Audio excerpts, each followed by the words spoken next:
주시고 찬양하겠습니다.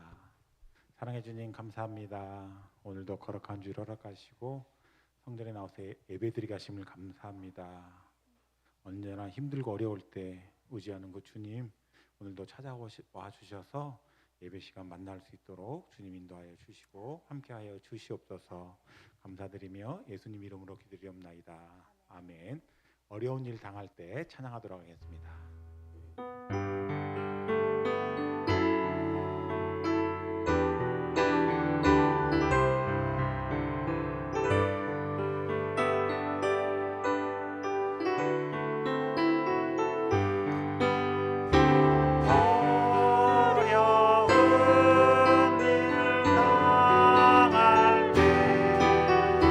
나의 믿음 적으나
전능하사 천지를 만드신 하나님 아버지를 내가 믿사오며 그 외아들 우리 주 예수 그리스도를 믿사오니 이는 성령으로 잉태하사 동정녀 마리아에게 낳으시고 본디오 빌라도에게 고난을 받으사 십자가에 못 박혀 죽으시고 장사한 지 사흘 만에 죽은 자 가운데서 다시 살아나시며 하늘에 오르사 전능하신 하나님 우편에 앉아 계시다가 저리로서 산자와 죽은 자를 심판하러 오시리라.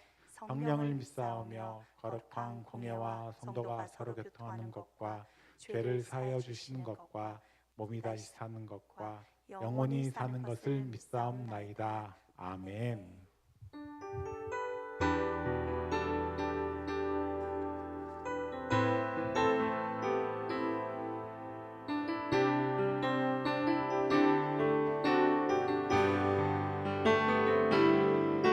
주께 가까이 나 이끄소서. 간절히 주님만을 원합니다. 채워주소서. 주의 사랑을 진정한 찬양 부를 수 있도록 주께 가까이 날 이끄소서. 간절히 주님만을 원합니다. 채워주소서. 주의 사랑을 진정한 찬양 부를 수 있도록 나는 나의 영혼 주를 부르니 나의 맘 만져 주소서. 나를 원합니다.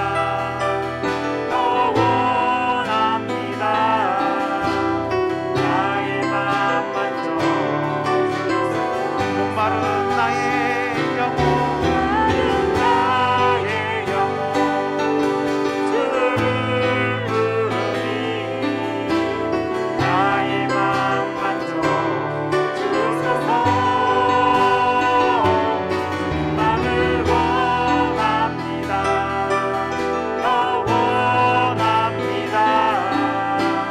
나의 맘 만져 주소서.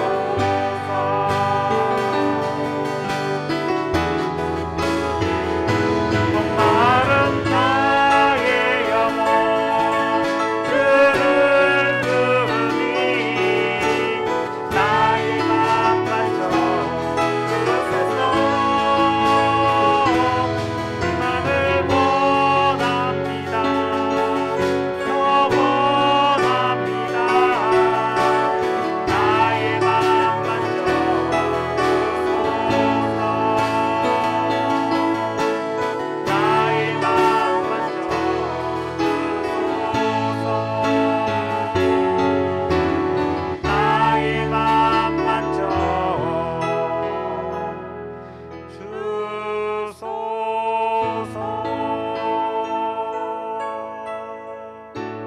오늘 예배를 위해서 말씀을 전하실 목사님을 위해서 기도하는 시간 갖도록 하겠습니다. 사랑해 주님 감사합니다.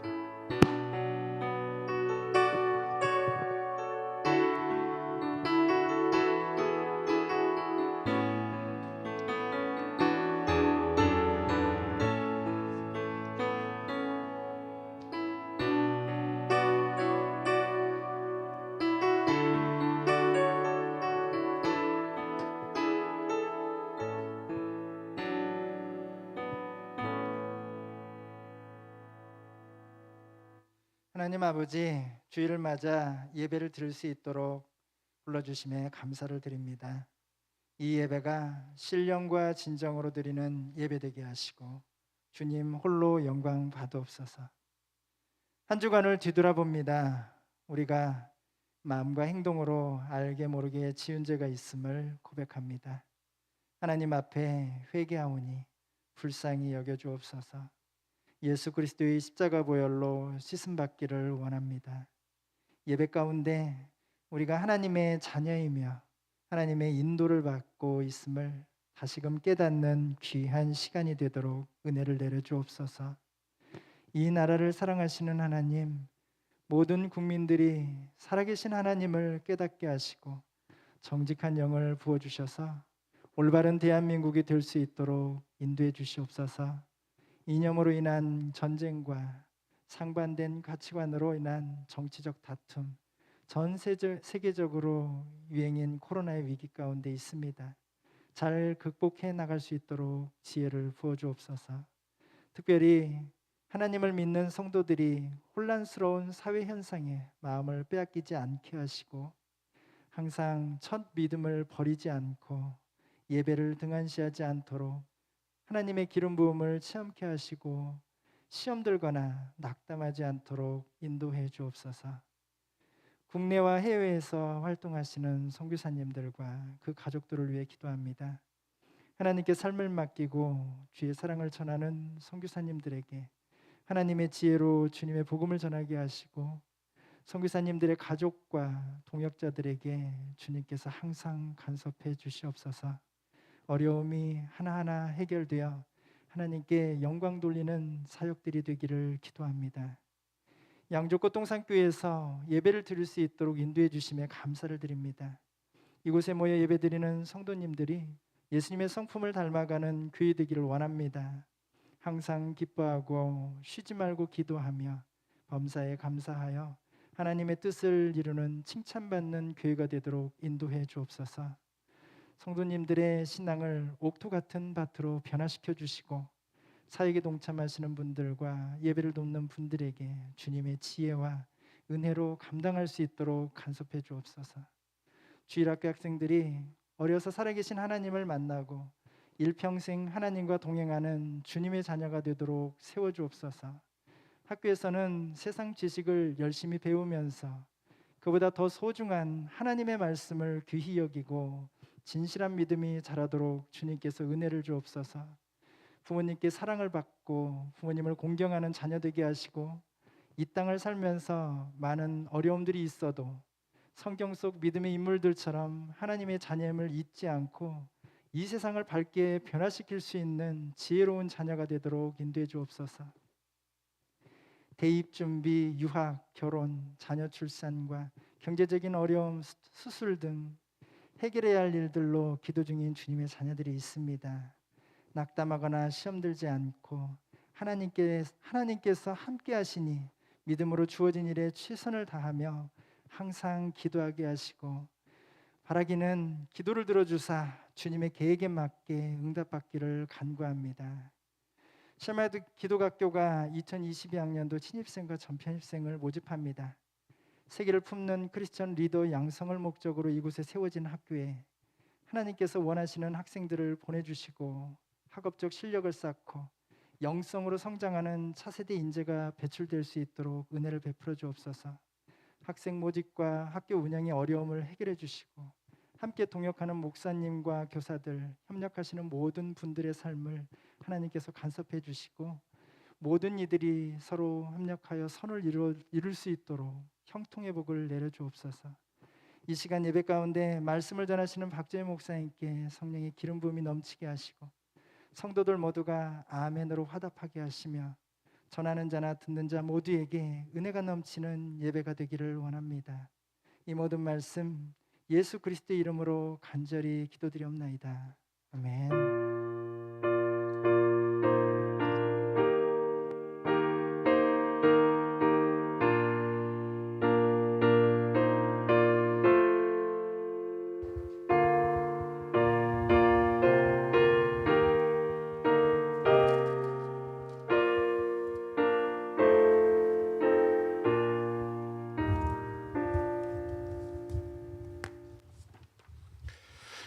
하나님 말씀 보도록 하겠습니다. 창세기 46장 1절에서 7절 말씀입니다.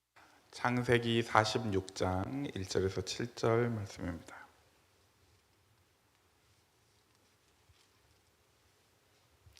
구약 73페이지에 있습니다. 창세기 46장 1절에서 7절 한 절씩 교독하시고 마지막 절은 같이 읽겠습니다.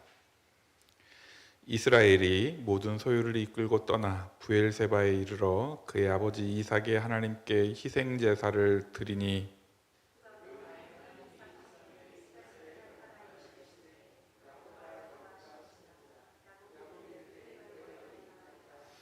하나님이 이르시되 나는 하나님이라 내 아버지의 하나님이니 애굽으로 내려가기를 두려워하지 말라 내가 거기서 너로 큰 민족을 이루게 하리라.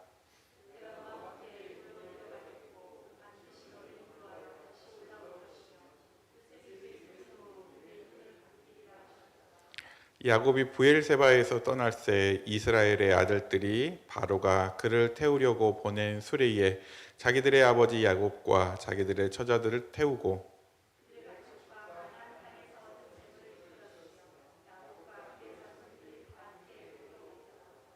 같이 읽겠습니다. 이와 같이 야곱이 아들들과 손자들과 딸들과 손녀들 곧 그의 모든 자손을 데리고 애굽으로 갔더라. 아멘. 먼저 교회 소식 전하겠습니다. 오늘도 주님의 이름으로 예배에 동참하신 모든 분들 사랑하고 축복합니다. 우리 코로나 상황에서 계속해서 예배가 진행됩니다. 더 온전한 예배로 다 드려질 수 있도록 기도해 주시고 또 같이 동참해 주시기 부탁드립니다. 지난주에 잠깐 말씀을 드렸는데 11월 중에 그 오후 예배도 진행하려고 합니다. 지금 잠정적인 계획은 두 번째 주부터 오후 예배도 진행할 수 있도록 그렇게 하려고 합니다. 참고해 주시고 확정되는 대로 다시 한번 광고하도록 하겠습니다. 말씀으로 넘어가겠습니다. 오늘 우리가 함께 나누려고 하는 말씀은 너와 함께라고 하는 제목으로 말씀을 나누도록 하겠습니다. 우리 성도들에게 성경에 있는 많은 인물들에 대한 설교들을 자주 전하고 우리는 또 그 말씀들을 듣습니다. 성경에 있는 많은 위인들 중에 우리가 어쩌면 첫 번째로 손꼽을 수 있는 위인 꼽으라고 하면 아브라함, 다윗, 또 모세, 그리고 신약으로 넘어오면 예수님의 제자들과 함께 바울 이런 사람들을 우리가 신앙의 위인들로 꼽습니다. 그리고 그 중에 가장 먼저 꼽으라고 하면 우리는 아마 많은 사람들이 주저없이 아브라함을 꼽지 않을까 그렇게 생각해 봅니다. 아브라함이 그만큼 그 절대적인 신앙과 믿음과 또 그의 삶을 통해서 하나님에 대한 바른 좋은 모델이 된 것이 아마 그렇게 된 이유일 것입니다. 아브라함이 그런 멋진 신앙을 가질 때 그의 아들 이삭 또 그의 손자 야곱 그리고 증손자가 되는 요셉에까지 우리는 성경을 통해서 이 세 사람 네 사람에 이르기까지를 성경상의 족장 시대 이렇게 분류해서 함께 살펴보고 또 은혜도 나눕니다. 그런 사람들, 그 족장에 해당하는 사람들이 왜 위대한 인물이었을까로 생각해 보면 여러 상황들도 있고 심지어 그들 사이에서도 인간적인 모습으로 실패한 적도 있고 또 하나님의 명령 앞에 온전히 순종하지 못하는 그런 모습들도 있지만 그럼에도 불구하고 많은 부분 하나님의 말씀을 따르고 하나님의 그 칭찬 가운데서 특별히 아브라함 같은 경우에는 하나님의 친구다라고 하는 그런 칭호까지 듣는 믿음의 조상이다 이런 표현뿐만 아니라 하나님의 친구다라고 표현까지 듣는 그런 위대한 인물이었습니다. 오늘 우리가 살펴보려고 하는 야곱은 그런 할아버지 아브라함의 신앙을 이어받은 사람입니다. 숫자적으로 보니까 아브라함이 175세에 죽었고요. 야곱이 그의 아버지가 60세 때 쌍둥이 형 에서와 함께 태어났기 때문에 한 산술적으로 약 15년 정도를 같이 산 것으로 그렇게 보여집니다.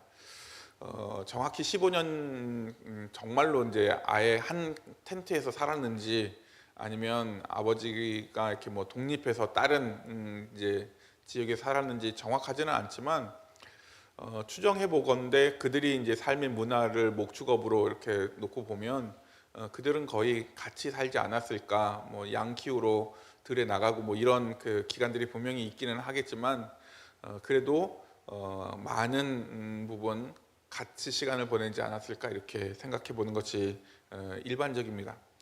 그런 의미에서 아버지 이삭뿐만 아니라 손자가 되는 야곱도 아브라함의 신앙을 다 이어받았을 것으로 그렇게 추정됩니다.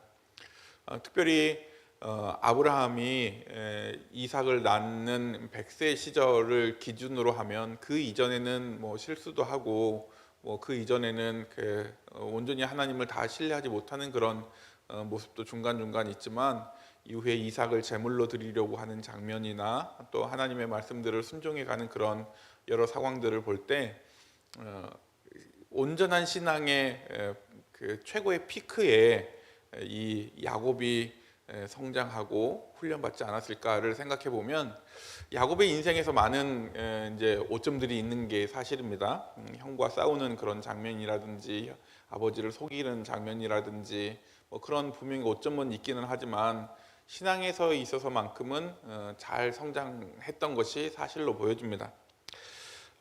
오늘 우리가 살펴보게 되는 말씀이 어쩌면 이제 야곱이 하나님을 만나는 표면적으로 세 번째 하나님을 만나는 장면입니다. 왜냐하면 형과 다투고 외삼촌의 집으로 갈 때, 그리고 외삼촌 집에서 이제 다시 고향으로 돌아올 때, 그리고 이제 가나안에 살다가 애굽으로 내려갈 때, 이 중요한 장면에서 하나님을 그가 만나는데 만날 때마다 하나님이 너와 함께 하겠다, 두려워하지 말라라고 하는 말씀을 해주십니다. 또 너를 통해서 큰 민족을 이루겠다 하시는 말씀도 해주셨습니다. 그런 의미에서 그의 삶에서 분명히 하나님이 그와 함께 하시는 것뿐만 아니라 하나님과 동행하는 삶을 살았습니다. 그래서 그런지 그의 11번째 아들이었던 요셉도 애굽에 내려갔을 때의 성경의 곳곳에서의 표현이 하나님이 그와 함께 하셨다라고 하는 표현이 역시 강조되는 표현으로 등장합니다.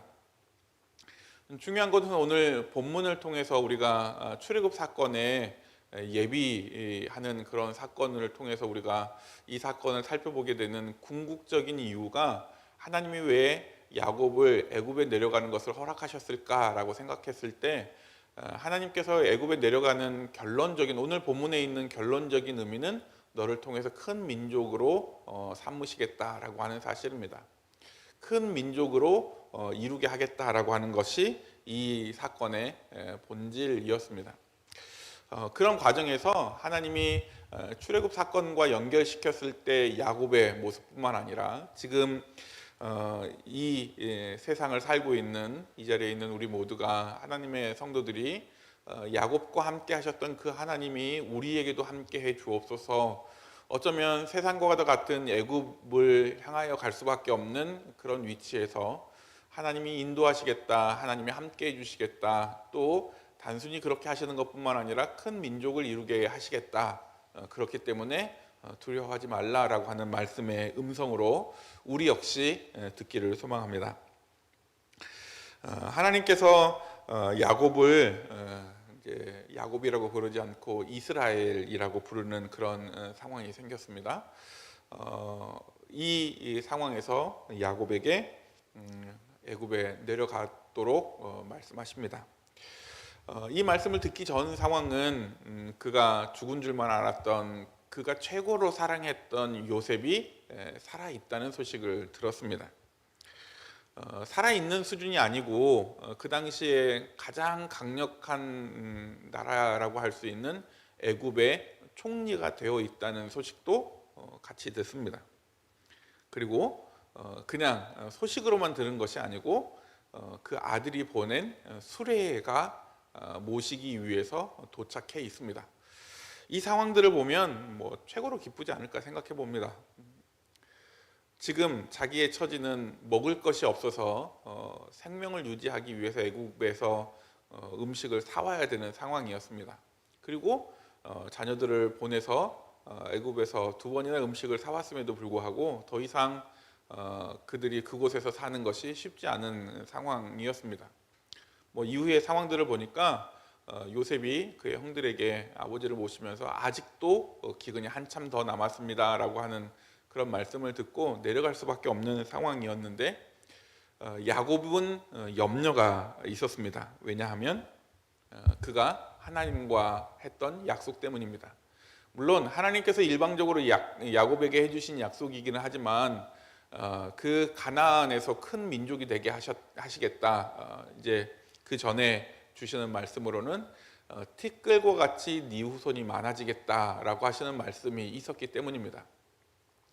그리고 그를 통해서 하나님이 외삼촌 라반의 집으로 가게 하실 때 뭐 이제 안전하게 갔다가 오면 하나님을 잘 섬길 겁니다. 또 제 소득의 10분의 1도 드리겠습니다. 뭐 이런 소원까지 했고 그가 이차 저차 어려움을 겪었지만 갔다가 돌아오게 됩니다. 돌아오면서도 혼자 갔지만 아내들도 또 자녀들도 그렇게 돌아와서 안전한 뭐 이제 가정을 이루게 됐습니다. 그럼에도 불구하고 이제 다시 애굽으로 내려가야 하는 상황이 생긴 것입니다.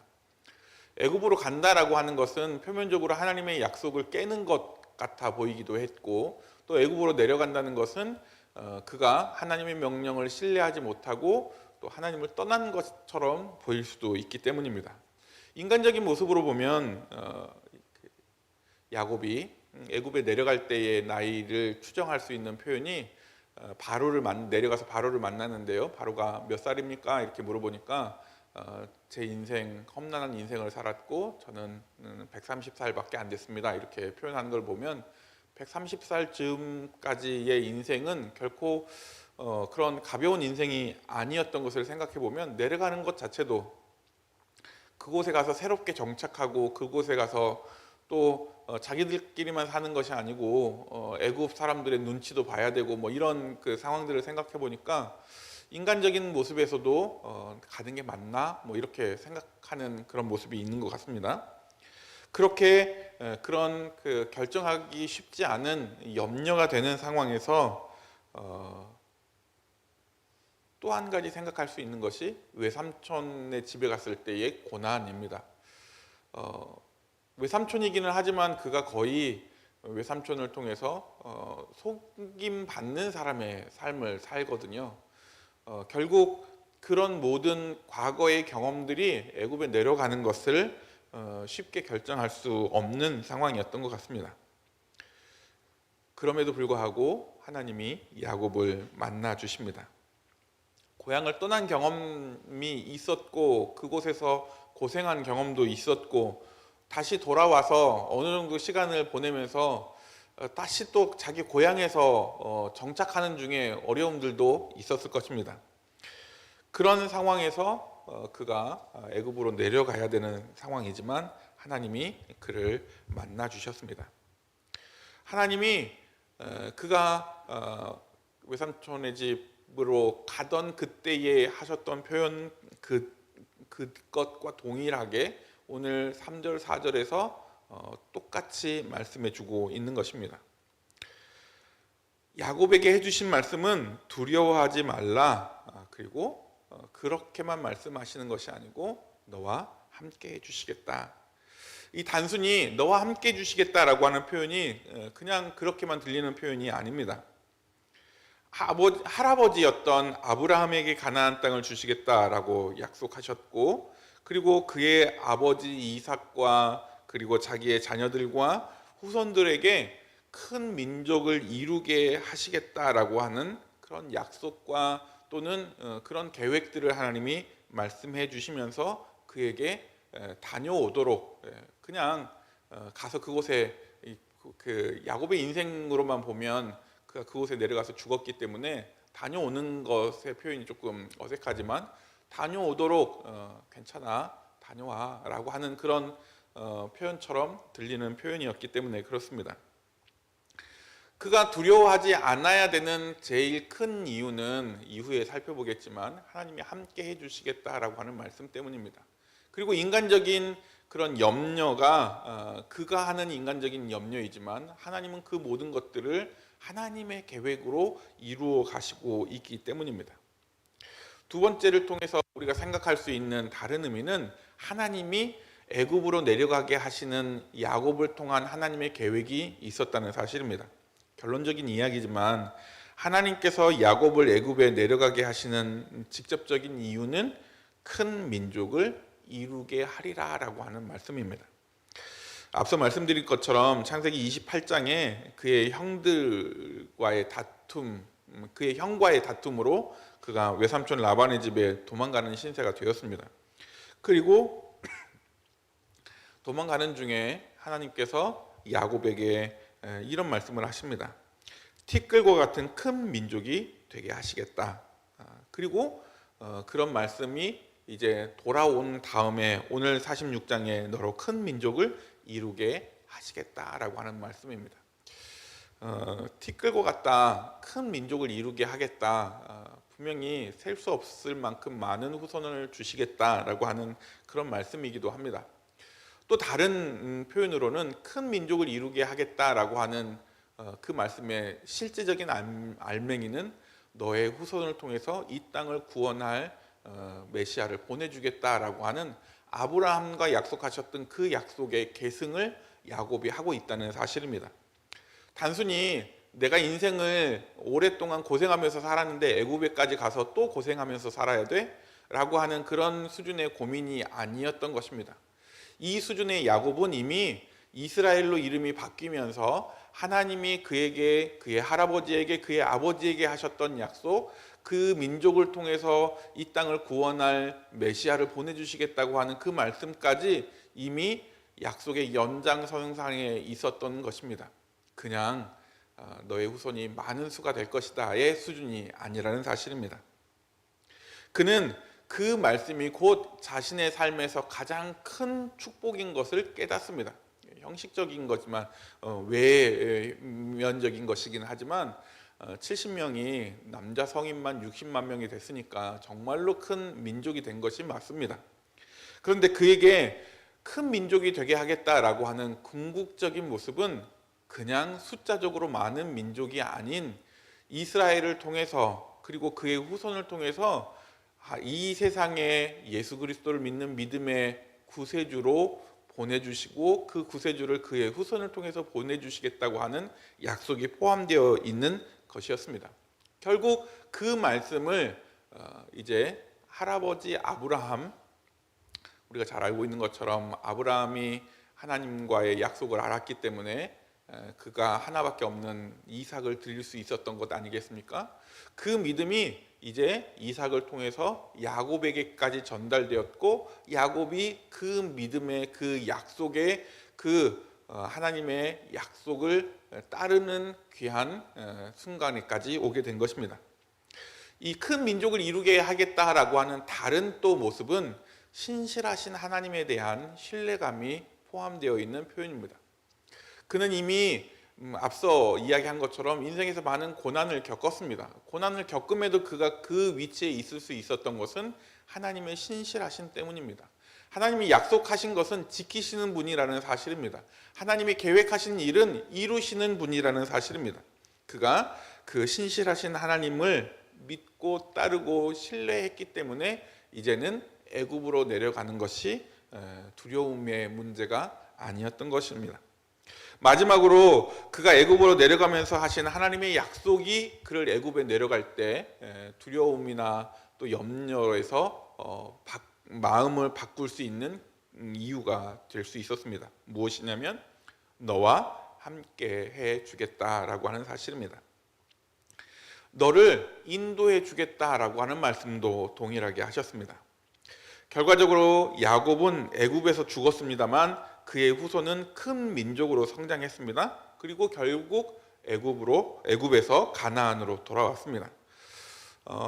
이후에 이제 야곱이 죽는 장면들을 보니까 요셉이 바로에게 허락을 받고 40일 동안 장례를 치르는 그 장면도 묘사되어 있습니다. 결과적으로 할아버지가 묻혔던 그리고 아버지가 묻혔던 그 무덤에 야곱도 묻히게 되었는데 물론 뭐 육신적인 거고 죽음 이후의 모습이기는 하지만 이 이스라엘이 큰 민족으로 돌아올 수 있게 되었다는 것이죠.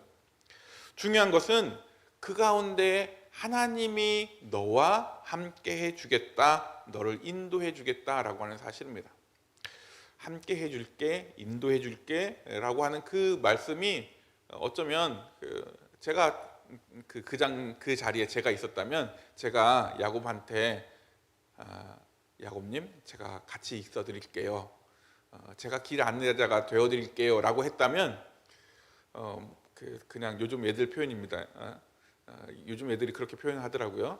뭐 갑자기 뭐 네가 뭐 그렇게 하지 않았을 그렇게 했을 것 같아요. 뭐 저 정도 수준이라면 신뢰감이 그만큼 없었겠죠. 그런데 함께 해줄게, 인도해 줄게라고 말하는 분이 하나님이라는 사실입니다. 그의 인생 통틀어서 그가 가장 신뢰할 수 있는 분 하나님이 내가 함께 해줄게, 내가 너를 인도해 줄게라고 말하는 거죠. 앞서 이제 9시 예배도 똑같은 본문으로 아이들과 말씀을 나눴는데요. 가끔 운전하다 보면 처음 가는 길, 또 처음 가는 목적지를 설정해 놓고, 이제 요즘에는 내비게이션이 있으니까 설정해 놓고 가는데, 내비게이션이 있는데도 불구하고 처음 가는 길은 참 이렇게 신경을 집중해서 가게 돼요. 이제 만약에 뭐 뒤에 이제 저희 아이들이 타고 있고 뭐 그러다 보면 뭐 노래도 막 크게 틀어놓고 뭐 그럴 때도 많거든요. 근데 그런 곳에 가면 이제 막 이렇게 산만해지게 되잖아요. 그러면 노래 꺼, 조용히 좀 해, 뭐 이렇게 제가 이제 그렇게 합니다. 그런 의미에서 야곱도 처음 그의 인생에서 가는 길을 가야 됐기 때문에 그렇게 집중해야 되고 또 무언가 흐트러지지 않으려고 하는 마음이 있었을 것입니다. 그런데 그의 마음을 안심하게 하고 두려움도 없이 평안함으로 그 길을 내려갈 수 있었던 것은 아들이 보낸 좋은 수레 때문이 아닌 하나님이 함께 해주시고 하나님이 인도해 주시겠다라고 하는 사실입니다. 여러분, 분명히 우리는 어쩌면 야곱처럼 험난한 인생을 살지 않는 것이 대부분의 평범한 성도들의 모습이기는 하겠지만, 그럼에도 불구하고 우리가 처음 겪는 일에 대한 두려움이 있습니다. 처음 만나는 사람에 대한 두려움도 있고, 처음 계획하는 사업이나 일에 대한 두려움도 있는 것이 사실입니다. 회사에서 처음 업무를 맡으면 얼마나 걱정됩니까? 그래서 저 이거 안 하면 안 돼요? 뭐 이런 그 말씀들 분명히 해보셨을 거예요. 그런 야곱에게 하나님이 내가 도와줄게, 내가 너 인도해 줄게, 내가 너와 함께 해줄게 라고 하는 말씀이 얼마나 큰 힘이 됐을지 우리는 추측해보고 공감이 가는 것이 사실입니다. 말씀을 마무리하도록 하겠습니다. 이 사건이 왜 출애굽의 시작이었을까? 이 사건이 왜 출애굽과 관련된 중요한 말씀으로 제가 여러분과 나누려고 하는 의도는 무엇이냐면, 이 사건을 시작으로 이스라엘이 70명이라고 하는 작은 가족에서 60만 명, 남자 어른만 60만 명이라고 하는 큰 민족으로 갈 수 있었기 때문입니다. 야곱의 믿음에서 시작되기도 했지만 하나님의 약속에서도 그것이 큰 민족으로 하나님의 계획을 이루어가는 그런 중요한 순간에 있게 되는 것입니다. 그 중요한 과정마다 하나님이 너와 함께 해주겠다라고 말씀해 주셨습니다. 단순히 그냥 그 자리에 있어 주시는 수준이 아닙니다. 분명히 애굽에 내려갔을 때도 다른 설명은 다 없지만 야곱은 새로운 환경에 적응하고 새로운 기후에 적응하고 새로운 음식에 적응하느라고 분명히 힘들었을 겁니다. 고향이 좋은데, 과거가 좋았는데, 그때가 그곳이 좋았는데 분명히 생각했을 수도 있습니다. 그때마다 하나님이 그에게 힘이 되어주셨고 위로가 되어주셨고 평안함이 되어주셨다는 사실입니다. 반대로 우리에게 하나님이 힘이시고 위로시고 평안함이라는 사실을 우리가 잊지 않아야 될 것입니다. 우리의 인생에서 분명히 어려움이나 또 생소한 일들을 만나게 될 때마다 출애굽을 계획하신 그 하나님께서 작은 숫자의 한 가족이 큰 민족으로 이루게 하실 하나님의 뜻을 기대하면서 나아갈 줄 아는 우리들이 되기를 원합니다. 그 작은 믿음이 큰 민족을 이루는 기회가 된 것을 기억하면서 우리의 삶에서 언제나 하나님이 함께 해주시고 인도해 주시기를 기대하며 또 그것을 믿음으로 확신하며 나아가는 우리 양육갔던 꽃동산의 모든 성도들 다 되기를 원합니다. 기도하겠습니다. 사랑과 은혜가 풍성하신 아버지 하나님 감사합니다. 야곱과 함께 하신 것처럼 우리와도 동일하게 함께 해주시고 인도해 주옵소서. 특별히 소망하옵는 것은 우리의 삶도 하나님이 주인이시므로 우리의 삶도 주장해 주옵소서, 간섭해 주옵소서, 인도해 주시기를 소망하며 구하오니 이루어 주옵소서. 날마다 주님이 함께 해주실 것을 확신하며 감사하며 예수님 이름으로 기도하옵나이다. 아멘. 같이 425장 봉헌 찬양 하시겠습니다.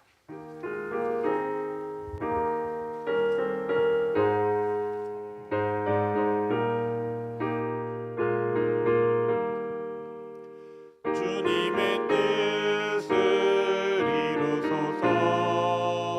고요한 중에 기다리니 진흙과 같은 날 빚으사 주님의 형상 만드소서. 주님의 뜻을 이루소서. 주님 발 앞에 엎드리니 나의 맘속을 살피시사 눈보다 이게 하옵소서. 주님의 뜻을 이루소서. 병들어 몸이 피곤할 때 권능의 손을 내게 펴사 감동케 하여 주옵소서. 주님의 뜻을 이루소서. 온전히 나를 주장하사 주님과 함께 동행함을 만민이 알게 하옵소서. 아멘.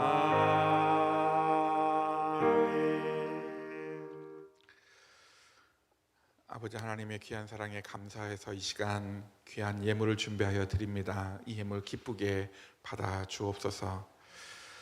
예물을 드리며 가진 것 전부를 드리는 마음으로 이 예물을 드렸습니다.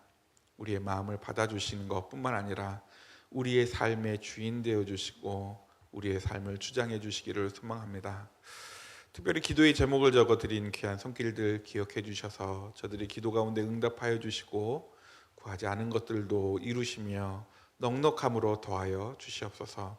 물질을 드림에 주님 원하옵는 것은 물질 때문에 염려하지 않게 하시고 오히려 나누며 베풀 수 있는 넉넉함이 있게 해주시고 또 물질을 잘 다룰 수 있는 지혜도 더하여 주셔서 하나님의 뜻 가운데서 허락하신 사명들도 잘 감당할 수 있도록 도와주시옵소서.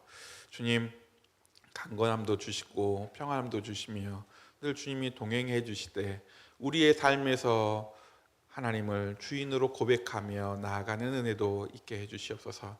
우리의 자녀들을 위하여 기도합니다. 주님 함께 해주시고 인도해 주시옵소서. 먼 곳에서 유학 중에 있는 자녀들 기억해 주시고 또 학업 중에 있는 자녀들 인도해 주시며 또 수능을 앞두고 대학 입시를 준비하며 나아가는 지체들도 있습니다. 주님 붙들어 주시옵소서. 아직 어린 자녀들 기억해 주시고 인도해 주셔서 늘 하나님의 은혜 가운데 거할 수 있게 해주시고 하나님의 큰 축복 가운데서 나아갈 바를 알게 하시며 좋은 교제도 있게 해주시고 좋은 만남도 있게 도와주시옵소서. 주님 병중에 있는 지체들도 있습니다. 찾아가 주셔서 위로해 주시고 강건케 하시며 평안케 하시고 회복시켜 주셔서 예배로 나와 하나님을 만날 수 있도록 인도해 주시옵소서. 우리의 한 주간의 삶을 통해서 오늘 우리에게 주신 말씀처럼 하나님과 동행하며 인도하심을 경험하는 귀한 순간들이 되도록 도와주시옵소서.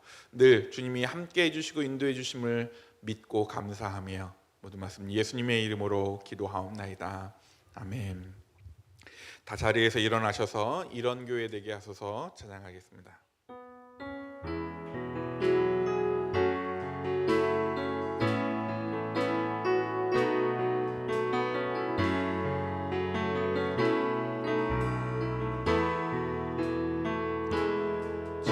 진정한 예배가 숨쉬는 교회 주님이 주인 되시는 교회 믿음의 기도가 쌓이는 교회 최고의 찬양을 드리는 교회 말씀이 살아 움직이는 교회 성도의 사랑이 넘치는 교회 섬김과 헌신이 기쁨이 되어 열매 맺는 아름다운 교회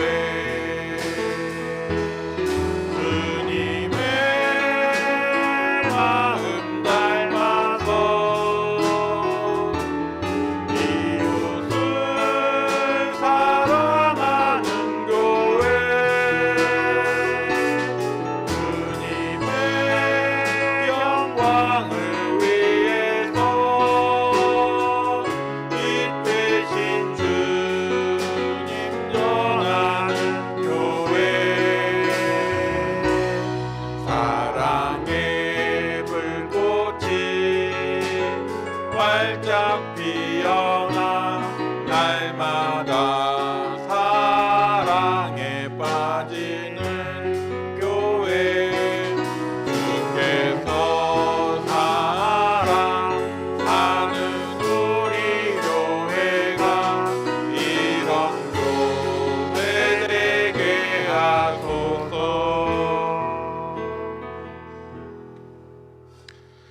지금은 우리 주 예수 그리스도의 은혜와 아버지 하나님의 사랑과 성령의 교통하심이 지금 이 자리에 나와 하나님의 인도하심과 하나님의 함께하심을 기대하며 또 소망하며 하나님을 붙들기로 다짐하는 자녀들 위해 교회와 각 가정 위에 예배를 위해 수고하고 섬기는 지체들 위해 이 나라 이 민족 위에 이제로부터